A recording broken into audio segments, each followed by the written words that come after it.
नोएडा के पूर्व chief engineer Yadav Singh को सीबीआई ने गिरफ्तार कर लिया है।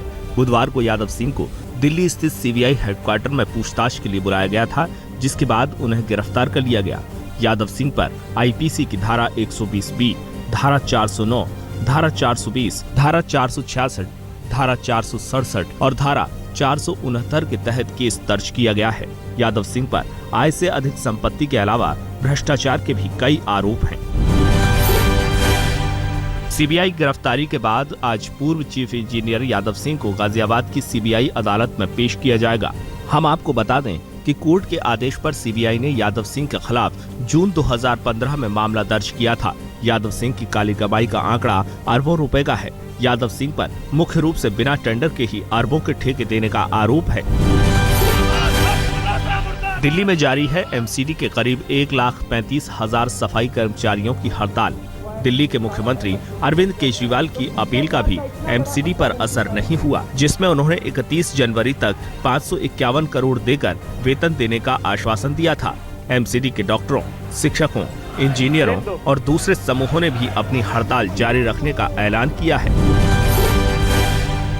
दिल्ली का आज भी विरोध प्रदर्शन और जाम से हाल बेहाल होने वाला है। सफाई कर्मचारी सुबह 10 बजे धरना देने वाले हैं, जबकि सिविक सेंटर पर उसी वक्त 7 एमसीडी अस्पतालों के डॉक्टर भी प्रदर्शन करेंगे। रोहिणी में एमसीडी टीचरों का समूह अपना विरोध जताएगा। दोपहर करीब 12 बजे करोल बाग में कांग्रेस भी सरकार के खिलाफ सड़कों पर उतरेगी। दिल्ली के मुख्यमंत्री केजरीवाल ने कहा है कि मौजूदा संकट एमसीडी में वित्तीय गड़बड़ी, तनख्वाह घोटाला और भ्रष्टाचार का मामला है। उन्होंने इसकी सीबीआई जांच की मांग की है। दूसरी ओर तीनों एमसीडी के मेयरों ने केजरीवाल के दावों को सबूत पेश कर सिरे से खारिज कर दिया है और कहा है कि सीबीआई जांच दिल्ली सरकार के वित्तीय घपले की होनी चाहिए। दिल्ली के एमसीडी कमिश्नर ने माना है कि नगर निगम को सैलरी और पेंशन के लिए कम से कम 750 करोड़ रुपए की जरूरत है। ये जानकारी एमसीडी कमिश्नर और दिल्ली के चीफ सेक्रेटरी की मीटिंग के बाद सामने आई। दिल्ली के नर्सरी एडमिशन को लेकर निजी स्कूलों में मैनेजमेंट कोटे पर आज दिल्ली हाई कोर्ट अपना फैसला सुना सकता है। 6 जनवरी को एक आदेश में दिल्ली सरकार ने मैनेजमेंट कोटे को खत्म कर दिया था, जिसके खिलाफ निजी स्कूलों ने याचिका दाखिल की थी। इसके अलावा अदालत 62 दूसरे मानकों को जारी रखने पर भी अपना फैसला सुना सकती है। ट्रेन में सेल्फी लेते वक्त और चोर के मोबाइल छीनने के बाद एक लड़की घायल हो गई है। घटना इलाहाबाद की है, जहां यमुना पर बने झूसी पुल पर रुकी हुई ब्रह्मपुत्र मेल में सफर कर रही लड़की अपनी सेल्फी ले रही थी। तभी एक चोर ने उसका मोबाइल ऐसा छीना कि वो ट्रेन से पुल पर गिरकर घायल हो गई। घायल लड़की असम की रहने वाली है।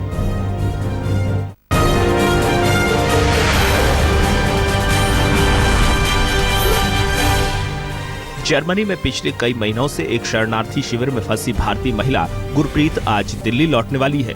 गुरप्रीत का आरोप है कि उसके ससुराल वालों ने धोखे से उसे सितंबर 2015 में जर्मनी भेज दिया। फरीदाबाद की रहने वाली गुरप्रीत की शादी 2005 में हुई थी, लेकिन 2010 से ही इसके पति गायब हैं। भारतीय महिला गुरप्रीत की वतन वापसी में विदेश मंत्री सुषमा स्वराज का अहम रोल है। गुरप्रीत ने ट्विटर पर एक वीडियो पोस्ट किया, जिसमें उसने कहा था कि 7 साल के बेटे सहित उसे शरणार्थी शिविर में रखा गया है। इसके बाद सुषमा स्वराज ने पहल करते हुए गुरप्रीत के भारत लौटने का इंतजाम कराया है। दिल्ली के रेयान इंटरनेशनल स्कूल के वाटर टैंक में छात्र दिव्यांश की मौत के मामले में आज एम्स दिल्ली पुलिस को अपनी पोस्टमार्टम रिपोर्ट सौंपेगा। रिपोर्ट में मिली जानकारी और घटना स्थल पर मिले सबूतों का दिल्ली पुलिस आपस में मिलान करेगी। 30 जनवरी को 6 साल के दिव्यांश की पानी के टैंक में डूबने से मौत हुई थी। दिव्यांश मौत मामले में Delhi police Ryan International School के खिलाफ पहले से दर्ज एफआईआर में सबूतों से छेड़छाड़ करने की धाराओं को भी जोड़ सकती है। इसी बीच स्कूल अधिकारियों से पूछताछ का सिलसिला जारी है। एम्स के विशेषज्ञों की टीम ने कल स्कूल में घटना स्थल का दौरा भी किया था।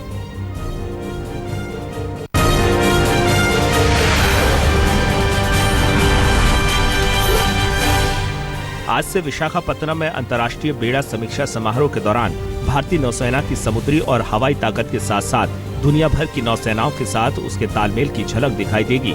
समारोह में भारतीय युद्धपोत करीब 50 देशों की नौसेनाओं के जहाजों के साथ संयुक्त अभ्यास में अपने जौहर दिखाएंगे। ये पहला मौका है जब चीन भारतीय नौसेना के इस तरह के आयोजन में अपने जहाज भेज रहा है। पठानकोट एयरबेस पर आतंकवादी हमले के बाद वायुसेना ने अपने सभी एयरबेस की सुरक्षा को दुरुस्त बनाने का फैसला किया है। एयरफोर्स अब ड्रोन की मदद से अपने संस्थानों पर नजर रखेगी।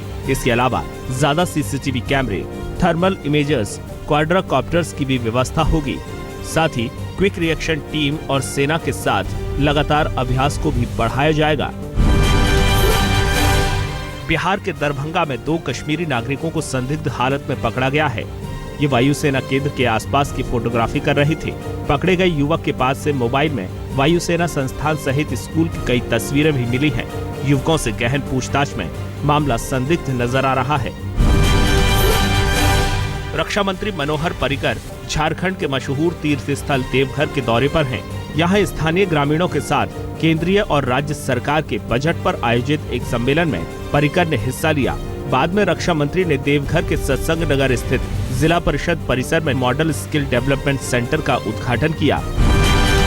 पश्चिम बंगाल के नादिया जिले में अनोखी मिसाल सामने आई है।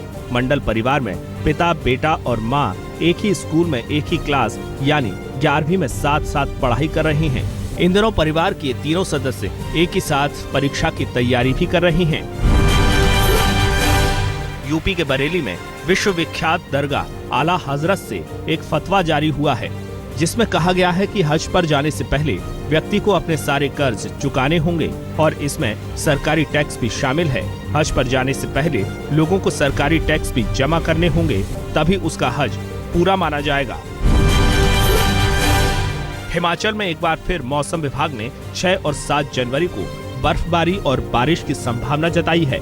6 फरवरी को पश्चिमी विक्षोभ यानी वेस्टर्न डिस्टर्बेंस सक्रिय होगा, जिसके असर से ऊंचाई वाले इलाकों में बर्फबारी हो सकती है। शिमला में अधिकतम तापमान 10 डिग्री से नीचे ही बना हुआ है। हैदराबाद में एक वैज्ञानिक ने खतरनाक जीका वायरस से निपटने के लिए वैक्सीन इजाद करने का दावा किया है।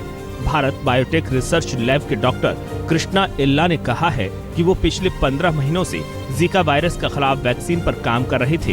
हालांकि अभी डॉक्टर इल्ला के दावों की आधिकारिक पुष्टि नहीं की गई है।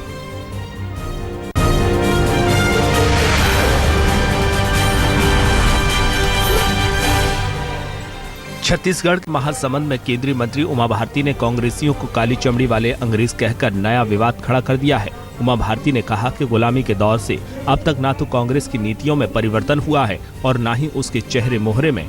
उमा भारती के मुताबिक कांग्रेस की कोशिश देश में अराजकता का माहौल बनाने की है। संसद के बजट सत्र से पहले आज दिल्ली में सर्वदलीय बैठक है। मीटिंग संसद भवन में सुबह 10:30 बजे शुरू होगी। बजट सत्र से पहले सरकार 5 राज्यों में होने वाले विधानसभा चुनावों के मद्देनजर सभी दलों से बात करना चाहती है। इसके अलावा सत्र के कार्यकाल पर भी चर्चा होगी। जम्मू कश्मीर में सरकार पर सस्पेंस खत्म करने को लेकर पीडीपी अध्यक्ष महबूबा मुफ्ती जम्मू में अपने दल के साथ बैठक करेंगी।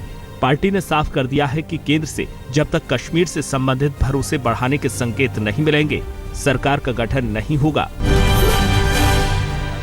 आज बीजेपी अध्यक्ष अमित शाह केरल के कोट्टयम में एक आम सभा को संबोधित करेंगे।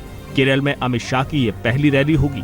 माना जा रहा है कि अप्रैल या मई में केरल में विधानसभा चुनाव हो सकते हैं, जिसकी तैयारी बीजेपी ने शुरू कर दी है। बिहार के मुख्यमंत्री नीतीश कुमार आज दिल्ली में गृह मंत्री राजनाथ सिंह से मुलाकात करेंगे। बातचीत में अहम मुद्दा रहेगा बिहार में पुलिस बलों के आधुनिकीकरण को लेकर। सूत्रों के मुताबिक नीतीश कुमार इस योजना के लिए केंद्र की मदद चाहते हैं। मुलाकात दोपहर 12:30 बजे होगी। पार्टी से निकाले जाने के बाद अलीगढ़ के अतरौली से पूर्व बीएसपी विधायक संगीता चौधरी ने कहा है कि बीएसपी में दलालों का बोलबाला है। संगीता चौधरी ने कहा है कि बीएसपी ने 1.5 करोड़ में उनकी अतरौली से टिकट दी थी। उसके बाद बहन जी से मैं 2 बार सीधे मिली, तब भी दोनों बार मैंने उनको 2-2 लाख रुपए दिए। गुड़गांव में बेखौफ चोर और लुटेरों ने बिहार के पूर्व मुख्यमंत्री और आरजेडी के अध्यक्ष लालू प्रसाद यादव के दामाद विनीत यादव की एसयूवी लूट ली। गन पॉइंट पर लूटी गई एसयूवी फॉर्च्यूनर कार में उस वक्त ड्राइवर हरिप्रकाश मौजूद था। घटना सुबह के करीब 4 बजे की है। बिहार के उप मुख्यमंत्री तेजस्वी यादव ने अपने बहनोई की कार बंदूक की नोक पर गुड़गांव से छीने जाने पर तीखी प्रतिक्रिया दी। तेजस्वी ने कहा कि बिहार में जंगल राज का राग अलापने वाले बीजेपी के लोग आज क्या कहेंगे।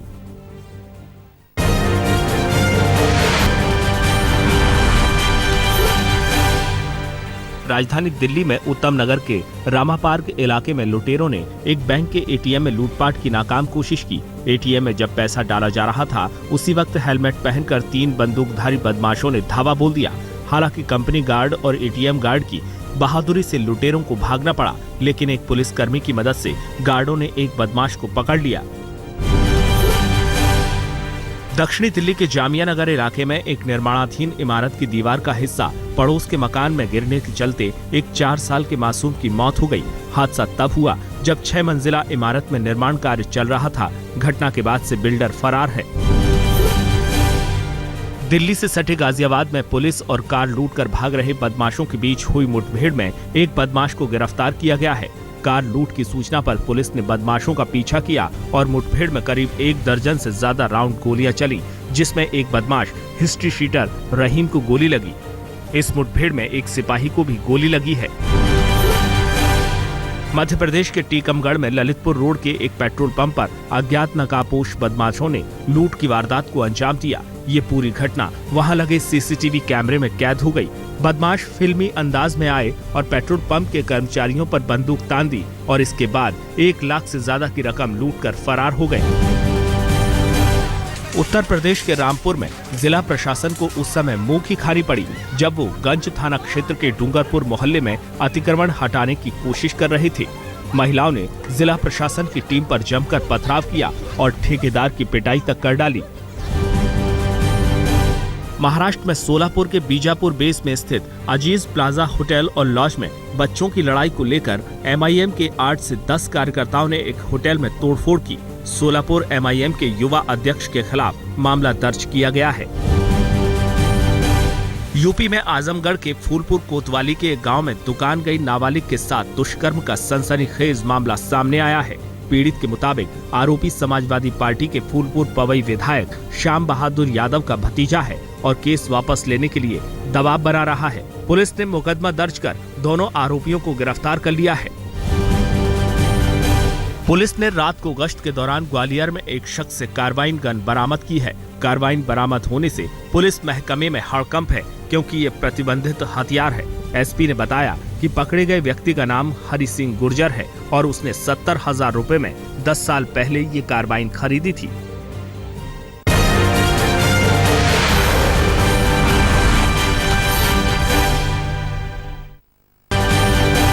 अमृतसर के मजीठा रोड पर बने ओवरब्रिज पर अचानक एक फोर्ड आइकॉन में आग लग गई। जिस समय गाड़ी में आग लगी उसमें 3 लोग बैठे थे, लेकिन आग लगते ही सभी गाड़ी से दूर भाग गए और देखते ही देखते गाड़ी स्वाहा हो गई।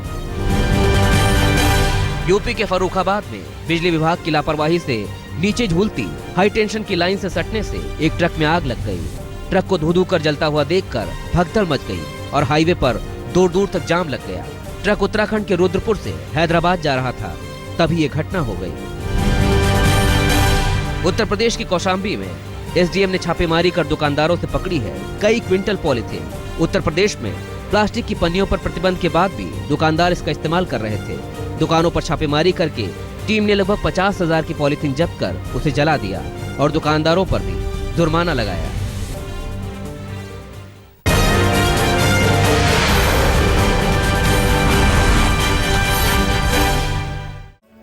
इस वक्त की बड़ी खबर आपको बता दें, सियाचिन ग्लेशियर में बर्फीले तूफान में सेना के 10 जवान फंस गए हैं। एवलांच के बाद से ही सेना के 10 जवान लापता बताए जा रहे हैं। सभी जवान मद्रास रेजिमेंट के हैं। So the much awaited Microsoft Surface Pro 4 has been launched in India. It's the most powerful machine ever, which will give you the best of the Windows 10 experience. We take a look at it and give you our first